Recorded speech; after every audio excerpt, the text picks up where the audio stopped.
We are going to be going over the civic engagement volunteer training tonight that we call Hands to Larger Service. Let my kid get out of my kitchen quickly before she gets in trouble here. So we have worked on this after Leslie served on a civic engagement committee that has developed these awesome civic engagement activities that you can utilize in your counties with your clubs, with adults. You don't have to use youth directly. There's a calendar of events and activities that you can put together, and we will show you all those resources by the end of the evening for you guys to use on your own after we're done tonight. So go ahead to the next one. So tonight's plan, we'll talk about civic engagement. We'll talk about that activities calendar, which is an awesome thing that you can present. You can do activities every day of a month if you want to. You can do activities monthly. It's a great calendar to look at to get ideas, to talk about leadership development, community action and service plans to develop with your clubs or your groups. We talk a little bit about communication, and then tonight we will wrap up and have questions and kind of some brainstorming activities to help give ideas and take back with you to your local clubs or groups in your county. Next one. And we would love to hear from you all. So if you want to introduce yourself in the chat box, if you want to give us your name and where you're joining us from, and then maybe give us a service learning idea or something you've done with civic engagement with the 4-H club. And we'll be sure to download that chat for everybody, and so you can share those ideas with each other. So we'll share that with you afterwards. So if you want to populate that chat while Katie keeps going, feel free. Change my chat so I have everyone. There we go. So we are offering all the virtual volunteer trainings. We do have 4-H mission areas: the science, the healthy living, and then tonight we're covering civic engagement. Some of our other trainings will involve some new 4-H online, leaders outlook. It will involve some hands-on STEM activities that you'll be able to take back in that science portion. That one is also left. We will also be talking about, what else are we talking about, Leslie? What is my other one? My brain just, how to have virtual hybrid club meetings. That is my whole thing that I did for this summit. Yes, so we'll also have one on hybrid virtual club meetings, the leaders on how to use the new 2.0 4-H online. There's also another STEM one available. And so if you're interested, make sure you register for those so you get the link to the Zoom and can participate with us. Okay, so we've got a smaller group, so we'll do a little discussion now. So our other mission areas that we focus on in 4-H are math, or our science and STEM and healthy living. Those are pretty self-explanatory a lot of the time, but sometimes you say civic engagement and people are like, I don't know exactly what that means. So when you all think of civic engagement now, what do you think of? Can you share that with us? You can either unmute or pop it in the chat. What things fall under civic engagement? I need a keyboard for that. Can you repeat that? They're laughing at her.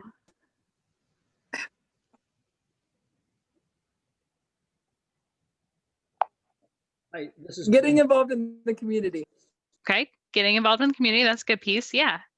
Jim, go ahead. from Hancock County. I guess I always just think of like volunteering, doing, helping others. Yeah, absolutely. And Joyce says active involvement in the community through volunteering, community needs, staying involved with the government and sharing ideas. Yeah, that local and all levels of government, that is also part of the civic engagement piece too. This is only, I think, the second year that we've called it civic engagement. It was previously known as citizenship. So what other pieces do you think of?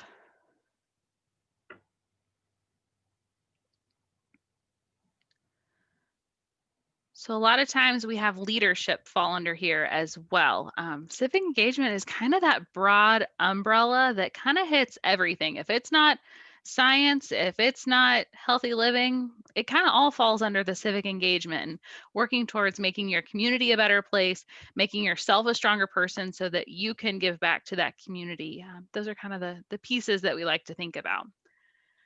So we really, in the civic engagement realm, we're working on trying to empower youth to be well-informed citizens, to engage in that community and world, and build on their decision-making skills. Because how many times when you're in the public sector are you needing to make decisions all the time for groups that you're working with? So that's really important. And it's also just about building your confidence and relating with other people. It's building those soft skills to help you be able to make it anywhere with other people. So the big things. So I'll let Katie, from here, we're going to kind of show you a demo of 3 activities that you can do with different groups that you have. So I'll let Katie take it from here. You have that whiteboard or that screen Yes. where we can play this game.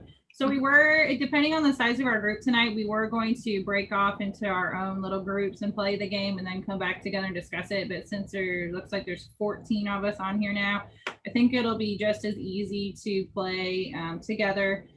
You are welcome to unmute and give the answer that you feel is correct, or you can type it in the chat box. Either one is fine. Also, if you have a group, you can discuss it with your group and decide with the answers together as well.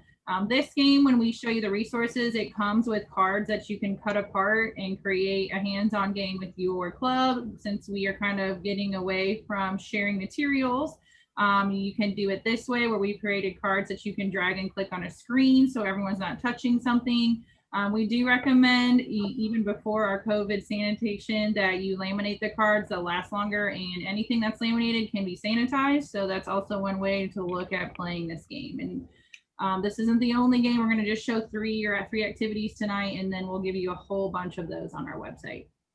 So each of these cards basically have a scenario on them or a situation, and what the game is deciding if that situation is ethical or unethical and why. And some people don't agree always on what's ethical and unethical. So it's kind of interesting to see also where your club and your group stands when you're playing this game. And it also might be another one to do with just leaders or adults as well, just kind of seeing where your group stands with different things. So our first card is deciding that you do not want an item that you picked up, so you just put it where you are in the store. Is that ethical or unethical? Whatever you guys feel. You can use a E or a U in the chat if it's easier. Whichever.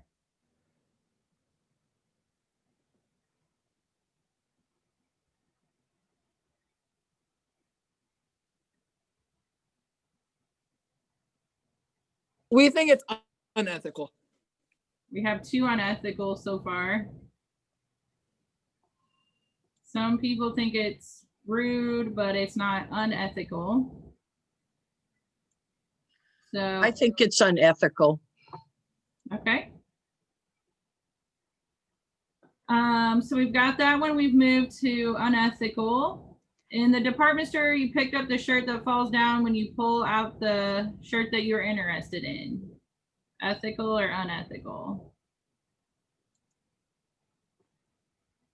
Ethical. We think it's ethical. Yep, I think so. That's a good one to move to ethical. It's just a polite thing to do when you knock things off the shelf to put them back. So I think we'll move that one to the ethical side. Leslie, if you can grab that one. Didn't it go? No, I can't see it. You don't see it moving right now? The yellow one, no.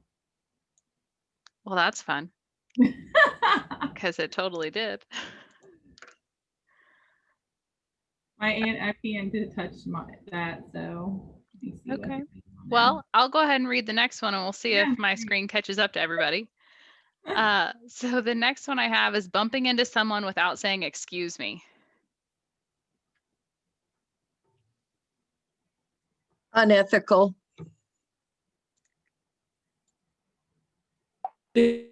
DeKalb County thinks it's unethical.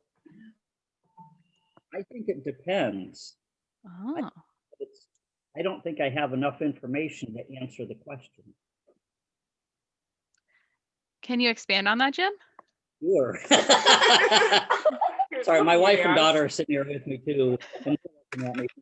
So I could see a circumstance where, yeah, I mean, maybe especially if you purposely bump into somebody, that's unethical. You bump into somebody and everybody's still there, again, unethical. Let's say you're in a busy train station or you're in a mall and there's a heavy flow of traffic. And by the time you can turn around to say, I'm sorry, excuse me, the person's gone. It's outside your control.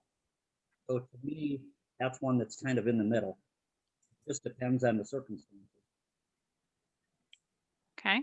And that's fair. And that's why with this activity, you'll see too, when you have the full materials, there's also an opportunity to have your group help define what ethical and unethical means. And so at some point during your discussion, that's going to come up and people are going to need to, because you're going to have differences of opinion on that. So You can see, Leslie, your movement.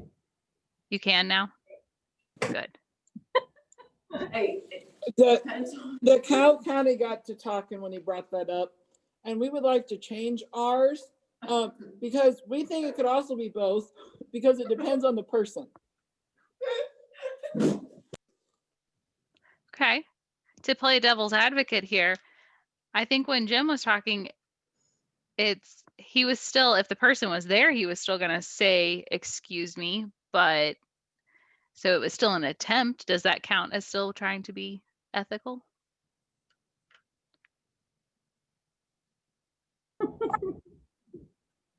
If you're asking me, I would say it'd be ethical to want to do it, but if you can't, you can't. It's beyond your control. Right. Okay. I think we're in agreement. Okay. I'm gonna let that one hang out there. Trespassing to go fishing. Is that ethical or unethical?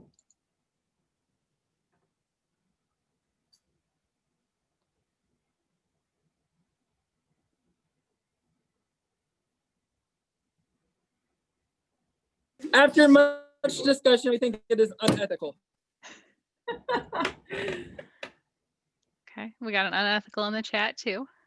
Yeah, I see that. It is potentially against the law depending on the situation. As a crew captain for the DNR, remember we do give free fishing days. So if you are interested in doing public fishing, remember that we offer those free fishing days where you don't have to have the licenses or the worry about this trespassing ethical issue on those days. They usually fall during 4-H camp and other things that we're doing for me. So I don't really partake in those.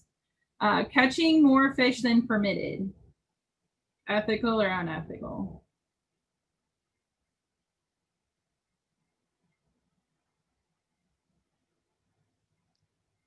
So over here at the Bust household, actually this one and the previous one, we both could come up with reasons where it could be both. Could be either. And as I have to give credit to my daughter for actually saying that. I was thinking of earlier. If it was a situation where it was like a life and death emergency situation and you needed to trespass to get food, or same thing, maybe it's not permitted to take 2 fish and you take 2, you can only take 1, but it's a life and death kind of situation. I'm going to the extreme, but then I would say it is ethical, but under normal circumstances, unethical. Then it depends on the circumstances.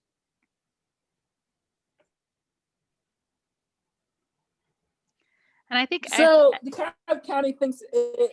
Oh, go ahead. I'm sorry. No, go ahead, DeKalb County. Are you sure?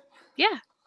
All right. So we unethical because there are plenty of other opportunities to catch fish. It doesn't state that you can't go the next day and meet that limit.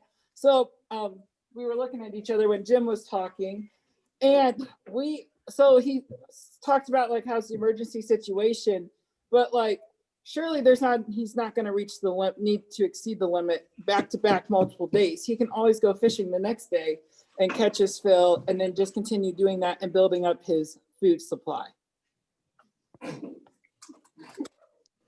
Okay. Anybody else have another thought on it?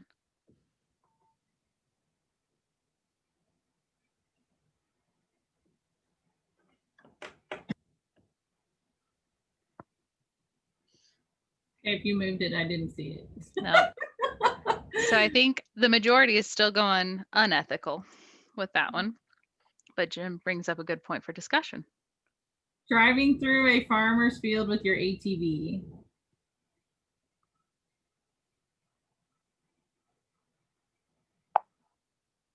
We have an unethical. All right, so we have a couple questions. Our leader would like to know if their crops are, it depends if the crops are out, and then our members are like if you have permission or not. I'm going to assume with this one that you don't have permission.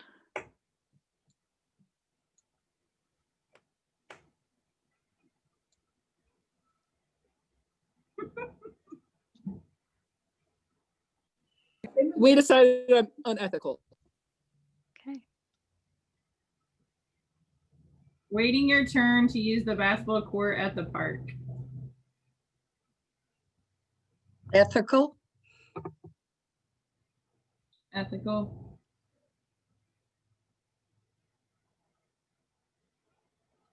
Ethical.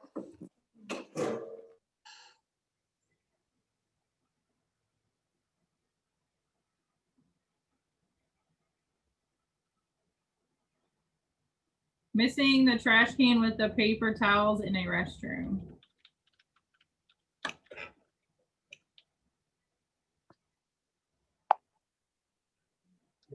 Is the assumption that we did not pick up after ourselves and left it?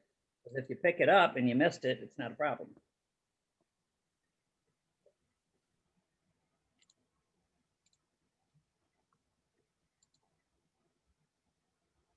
Ethics can be gray, can't it? So one of our fundraisers is we cleaned the exhibit hall, and we don't have that a lot since it's a 4-H building and the members respect it. But when we have outsiders and stuff, like we think it's very unethical. If you miss the trash can, don't pick it up, because then somebody else has to come around and clean it, and it's kind of a dirty job.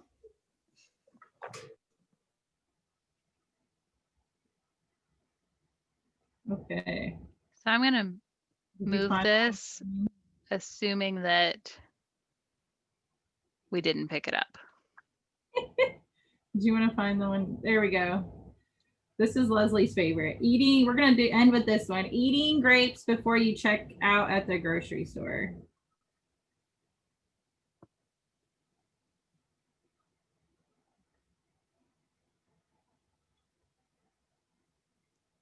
We have an unethical.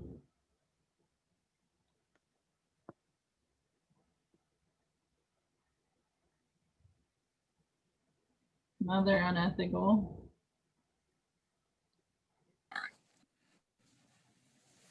Oh, sorry, but I think you should be allowed to eat one grape to make sure that they're good before you purchase that whole bag. I love when that argument comes up. But how do you pay for grapes? Are they by the pound or are they by the quantity?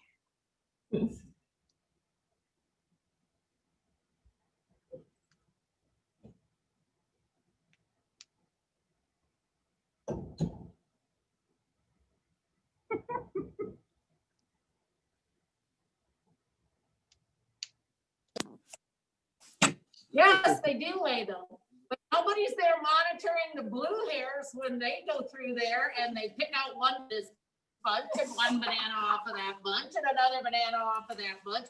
And then they decide they don't want any of them, and they don't strewn all over a single bananas. So most people think it's unethical. Some people think they need a taste test. I guess if you let your kid drink his juice in the store and then pay for it when it's empty, is that ethical or unethical? That happens a lot. And that's the thing with ethics. It's what you do when people aren't necessarily paying attention. All right, do you do the right thing when people aren't paying attention? True. Okay, what is the next activity? I think that one is yours. Yep.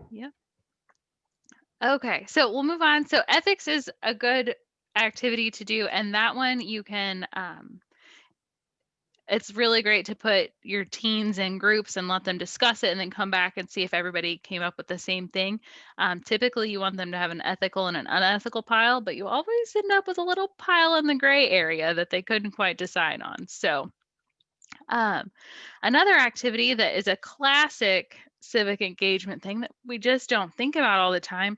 A lot of us assume that Boy Scouts or other groups teach our young people this or they're learning it in school, but a lot of our young people are not learning basic flag etiquette anymore. And so we think that that's still a quality thing to learn and talk about patriotism and what that means. So when you get our full activity, you'll get kind of some discussion points that can take you through this, but I encourage you all to have a piece of paper in front of you, or maybe you have a printed flag. We did send that out. If you don't have a printed flag, just real quick sketch one out on a piece of paper and then we'll use that.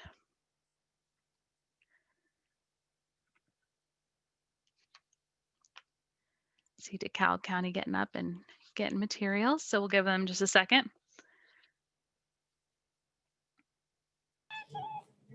Last time I did this, I grabbed my son's crayons and drew out my flag.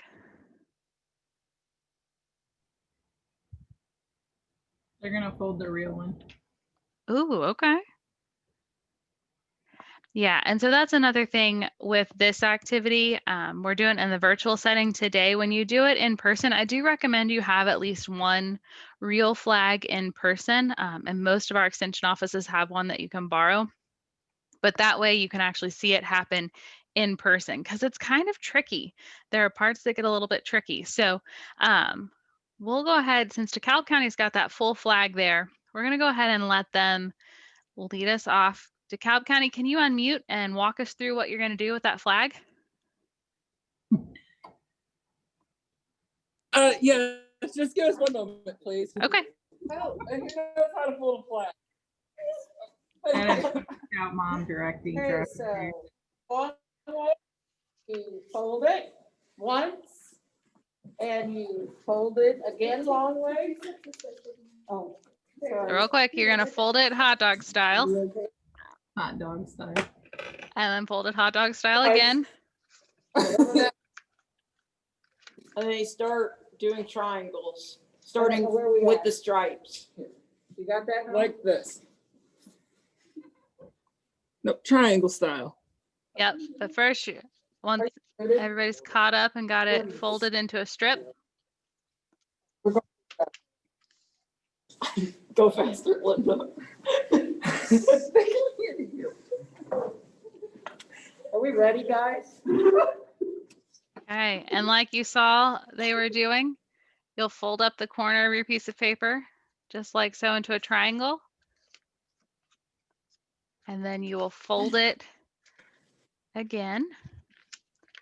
And these are great times to talk about what you do and do not do with a flag. So it's really important when, like DeKalb County, there are two people holding it. They're not laying it down to fold like we might be at home, but we're not using real flags. But you also don't want to let it touch the ground, and talk about the reasons for that respect and things of that nature. So there are some good discussion pieces that you can do as you're folding this flag. Okay, and DeKalb County's got it almost to the end there. The tucking with the paper is a lot harder than regular material. It is. So once you have folded it to where you have all of your pieces done, my paper is not going to do it quite right, because my dimensions aren't quite right, but they have tucked that end into Oh, there's red hanging Yep. out. You're going to tuck that tail in so that you don't see that white tail, and you just get the There it perfect blue background with your white stars. Good job. Good job. Okay. So really simple activity that you can do, but Just little you'd be amazed at the number of young people who have not had an opportunity to fold an American flag before. So just getting an American flag in their hands is really beneficial. So again, all of these activities, we're flying through them for you tonight just so we can give you a little sampling of them, but there are bigger versions on like more fleshed out curriculum pieces online that we'll show you. And Rena dropped in there the 13 folds of the flag, if you all want to take a look at that.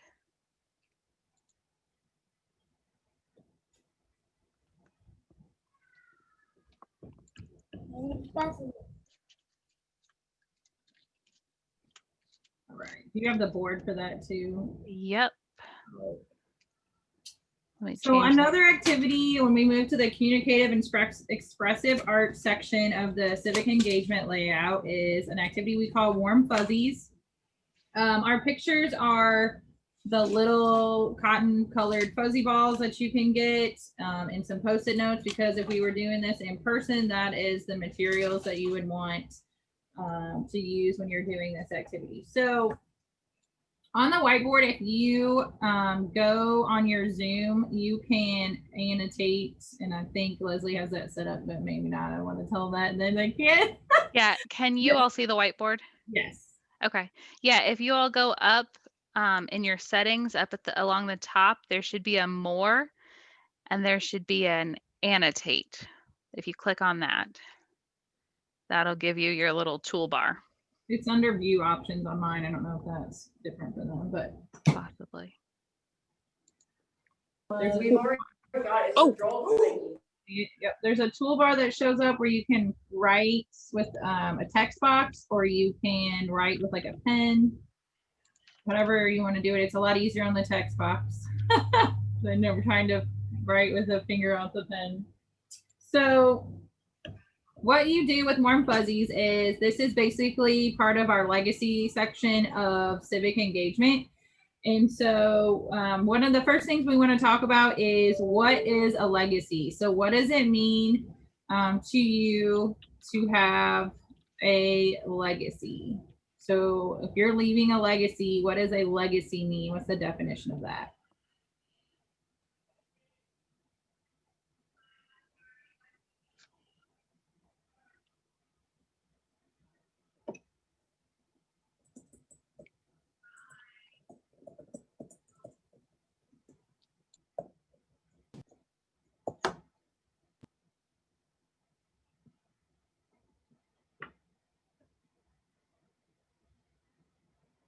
Something you'll be remembered by. And you can put those up on our whiteboard. You can put them in the chat if it's easier for you, whatever works.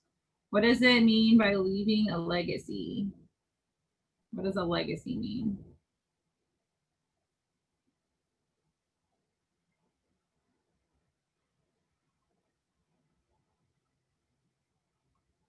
You can delete the text box. The other thing to talk about with youth or your group is that legacies are not always a positive thing. It is something to be remembered by. Sometimes those are not always positive. So obviously we're going to stay in the positive realm here with our youth and our program, but that were to be part of the discussion, a legacy is not always, sometimes isn't the greatest. So when you think about this, something else to talk about with your group is what do you want your legacy to be? So what are you hoping to leave as your legacy, whether it's with your 4-H group or your life in general? What do you want your legacy to be when you graduate high school and you're no longer a 4-H member? or just in your life in general, what are you hoping your legacy will be? And so that is something you can share up on the whiteboard with us or in the chat box. What do you think or what do you want your legacy to be? So this perfectly ties into what we did today. So our leader, when she was shopping, she picked up these books. They're books about like the service and stuff like that. And one was about 9/11. And we're going to donate these all to the local fire departments here in DeKalb County as a way to thank them for our service. So that's one way we want to leave a legacy behind, is always do service and support those who've served for us. So, and to show our respect.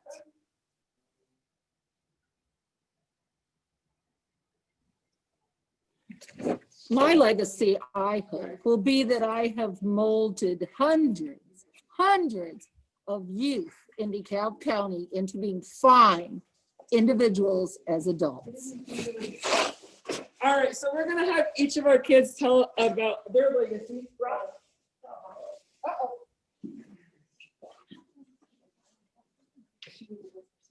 Yep, it's unmuted. Go for It doesn't it. matter in life, And like Boy anything. Scouts, 4-H, In whatever. Boy Scouts, I did an Eagle Scout project. I put up a canopy and some picnic tables at a canoe launch site, and that's my legacy. This is Jaden. So for Boy Scouts, I'm going to be doing an Eagle Scout project to follow in my brother's footsteps. This is Nolan. I worked really hard, so I try to have people remember me for that. For your hard work and dedication. That's awesome. Yeah. Hey everyone, I do agri-science research. So I recently developed a natural herbicide chemical that I want to leave my legacy for the world. Woohoo.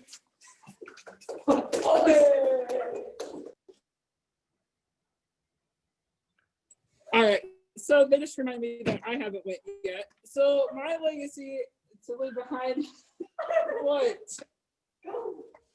is to like be remembered as a wonderful mentor. Thank you. I really Okay. like how everybody's spanned. Some of you leave physical legacies. Some of you are, it's one thing that you want to be known for, and some it's just your general character. That's really spot on. Legacies can be a little bit of anything. So after you work on your legacy, parts of the warm fuzzies is our little pom-poms and our sticky notes. And so you can do it in a couple of ways, but our warm fuzzies, and so metaphorically with our fuzzy pom-pom balls, you could share compliments with others in the room and give them a warm fuzzy physically with a compliment. Or you can have youth participate with sticky notes and write compliments for everyone in the room and then give them those compliments so they can physically take them home with them. And so it's kind of nice to hear about people's legacies and then give them compliments, and kind of discussing what it's like to give compliments outside of the required compliment giving.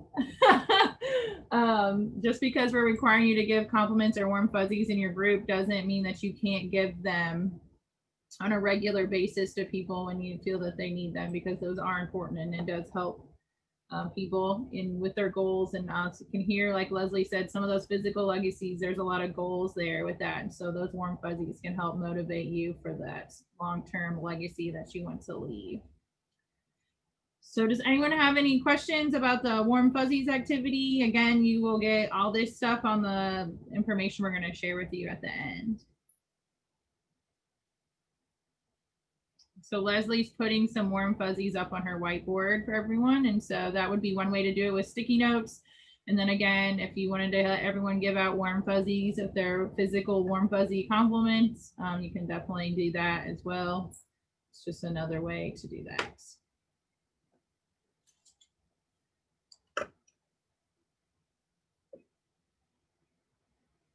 I do caution you when you lead this activity. This activity can be really powerful, but it can also be challenging. You want to make sure as leaders and facilitators that you make sure every single person gets a warm fuzzy. Today in the virtual world, I'm honestly going to struggle with that, especially with our short time frame. So you just want to be prepared for that, you want.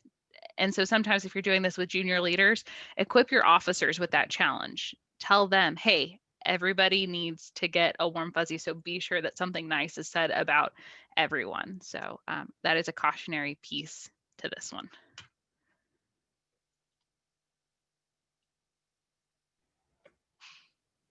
All right. You are up, Leslie. Okay. I'm going to go ahead and take down the whiteboard.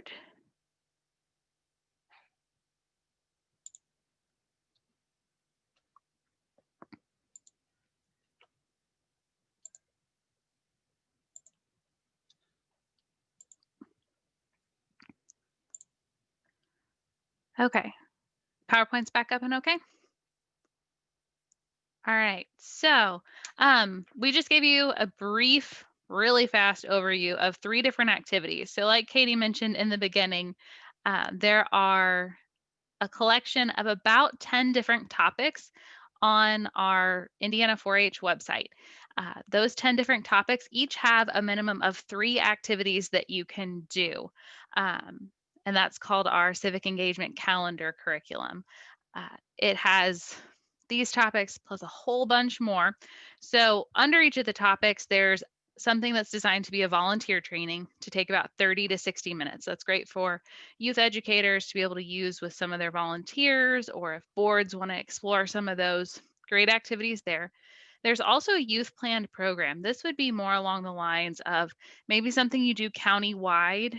It could be a service activity, or an actual educational activity. So take a look at that if junior leaders are wanting to host something on a broader level.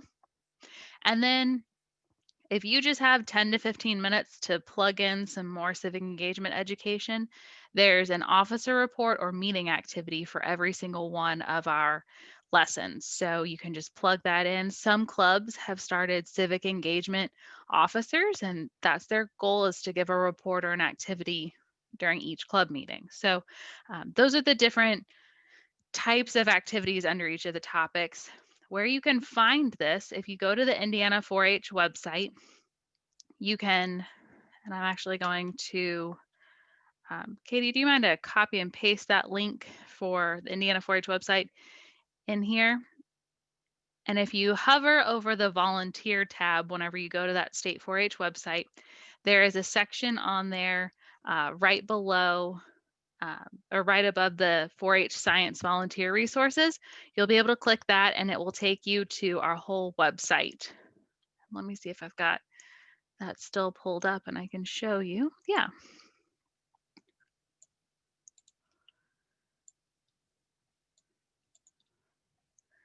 So this is the Civic Engagement Resources site. And the really nice thing about this is some of our activities were actually already altered to a virtual setting. So if you're having to do a hybrid or virtual, we actually took 4 of these activities virtual this back in May when we were doing Thoughtful Thursday. So you'll actually see those videos and everything if you want to see some of these activities done a little more in depth.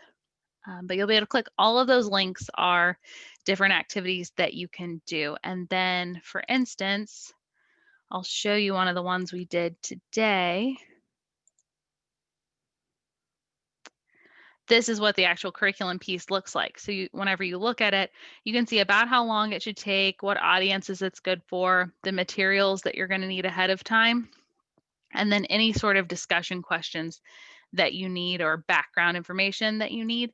So this is a really powerful tool that you can hand to one of your officers and say, here, at our next meeting, why don't you lead this? Or have them look through the website and see what they might be interested in leading. Your teens are perfectly capable of doing this, or any new volunteers, they could absolutely take one of these and run with it. So, Katie. All right, so now we're going to go into our group brainstorming session, and Leslie has made a nice whiteboard brainstorming thing for us to put on. So at the end of our volunteer trainings, we like to come up with brainstorming sessions so that other counties and groups can get ideas to take back with them. We like to incorporate that Spark Club aspect. For those of you who don't know or don't remember or not sure, those Spark Clubs are events that do not have to be specifically related to a 4-H project. They are events that are to grab new audiences within your county. They must be 6 hours of instructional time to count as a Spark Club. And we do encourage them to be volunteer led, and they can be anything from bowling Spark Club, golfing Spark Club. It does not have to be a 4-H project. We have had cooking ones where they have learned to make foods from restaurants like Chick-fil-A sauce, biscuits from Texas Roadhouse. We have had holiday ones where they learn to do different holiday activities. It does not need to be, again, related to a specific 4-H event.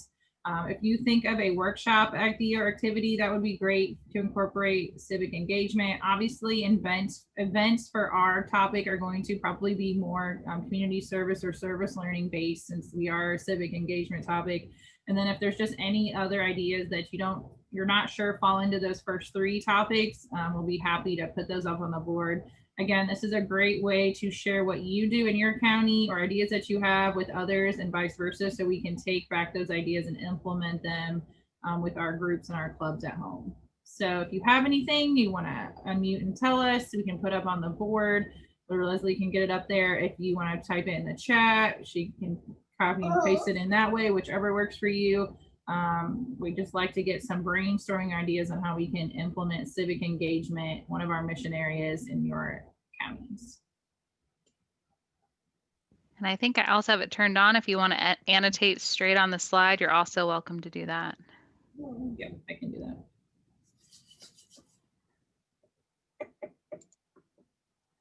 that. All right, so is it okay if we tell you this verbally? Absolutely. All right, so we do, Junior Leader says a mini 4-H day camp. We didn't know if that fall under workshop or event. It's an all day thing. And then this would be our 2nd year going on doing it. For all of our livestock, we do species, we do a workshop for all those and one day, and like they can go around and we have different vendors come in, like for dealers for feed and stuff like that. We call that a workshop here in DeKalb County.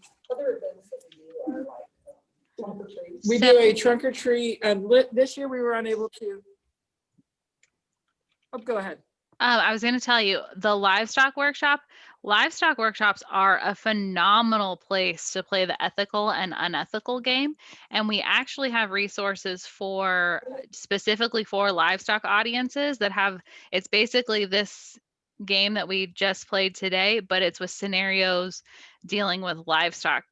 So that is an awesome place to plug in some civic engagement that you usually don't think of. You think, oh, it's animal science, let's do science, but civic engagement is a great thing to plug into any livestock workshops. All right. Whoops, somebody else is putting one on here. Awesome. And then DeKalb County, you were saying a trunk or treat? Yep, we do a trunk or treat. And then also, I don't know where this would fall under. It's community service. And pre-COVID, every month we went to our local county home and did activities with those. And You said then a county home? Spark Club. Yes, it's a county home. 9 left in the state. There's only 9 county homes left in the state, and they have, I believe, 14 residents here in DeKalb County. And then Spark Clubs, I am getting ready to teach a Spark Club in Steuben County for my internship over leadership. It's called One Rung at a Time. So I don't know if you want to put that under the Spark Club one or not, if you're looking for ideas or current Spark Clubs or whatnot. And that one is about leadership, correct? Correct.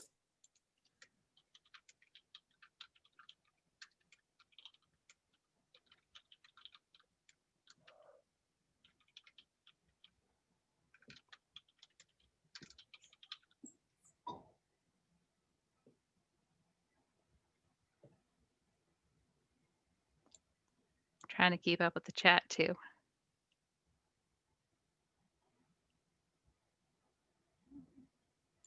For me to put some of those on there, Leslie. If you can do the one from Joyce, that would be awesome.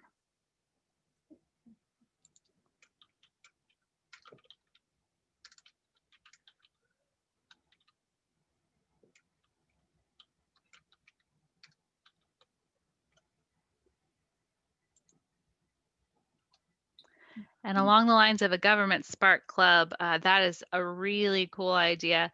And the state, we're also looking at maybe creating some sort of like page day or doing something at the state house as well. So that would be a cool way to build on that. Elkhart County did one this year. Ah,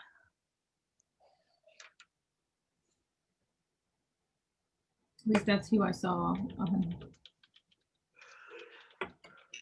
Oh, someone else did the recycled benches with plastic caps. Oh, bless you for that fun excitement. Ugh. I just remember the tons and tons of plastic caps at our fairgrounds.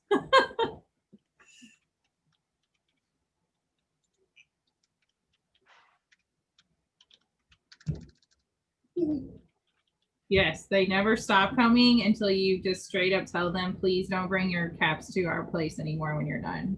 We have 10 benches and we're out. So I don't think any other group wants to take on the challenge of sorting people's plastic caps.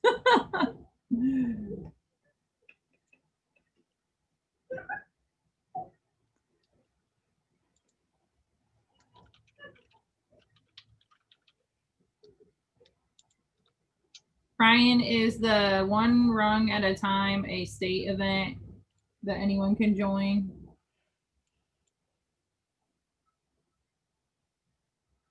Yes, it is open to anybody. It's not just Duval County. Originally, saw like when it I was advertised planning it, today, we were going to do an now. in-person. Huh? What? Just keep going. Just try to say it. She's yelling.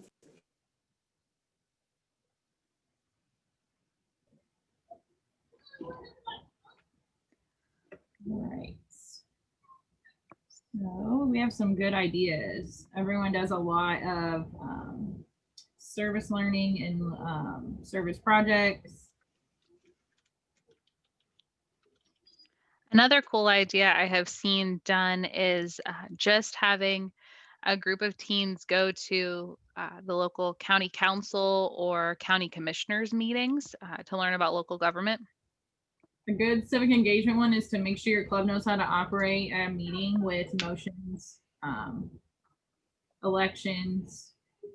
Following Robert's rules is a great civic basics to start with your group, to give your youth the ownership of their club, make them learn how to make motions and do things within the group.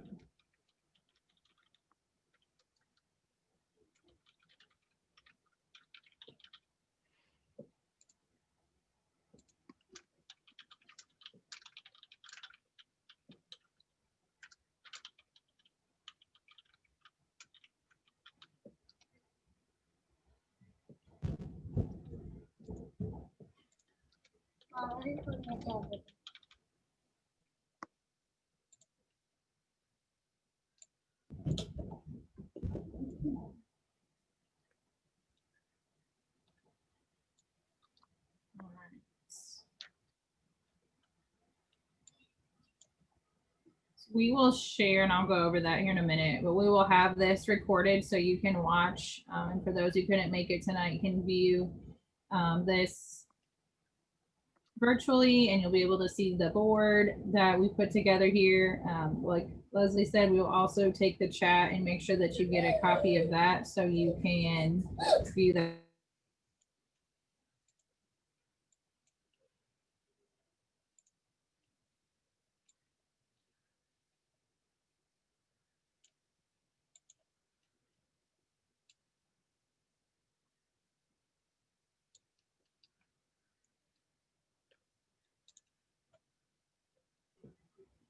Whoa. It looks different on my screen. Okay. I think our slides got wonky too because we talked about what our brainstorming is going to be in the next slide. So to finish up the evening, tomorrow, watch for an email from me. It'll have a survey about today's presentation that we hope that you'll fill out so we can grow and develop these volunteer trainings and offer them more and change them up to what you need. We will send that direct link to our civic engagement tab on that website that Leslie showed and talked about this evening.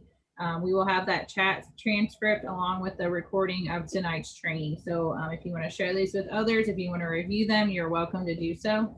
And we will send that to you out tomorrow. And like I said, please check out the survey link. And if you have any questions about anything, feel free to reach out to Leslie or I. Or your local office, and they can reach out as well, and we can get you the answers that you need. Does anyone else have any questions? I don't see any in the chat. Nope. Okay. So we'll stop the recording, but we'll go ahead and stay on for just, oh, go ahead. I just want to thank you guys for everything you guys are doing. This is our first one, and we'll be back for more. Thank you. Thank you. Good to hear.